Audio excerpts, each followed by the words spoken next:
not theirs to hold. They will tell you that power is found behind the altar,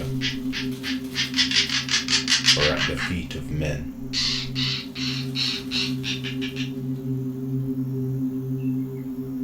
That history lives in leather-bound books, locked behind glass, guarded by cold walls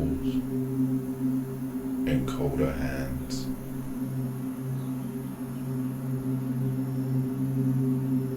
But our truth cannot be caged like that.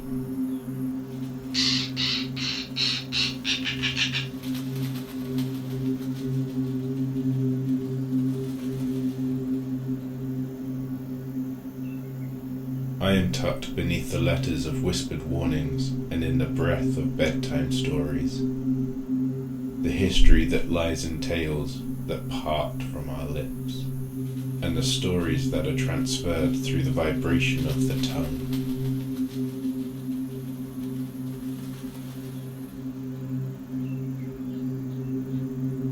Little do they know, you cannot cage a sound. You cannot colonize the air, and you cannot capture a song.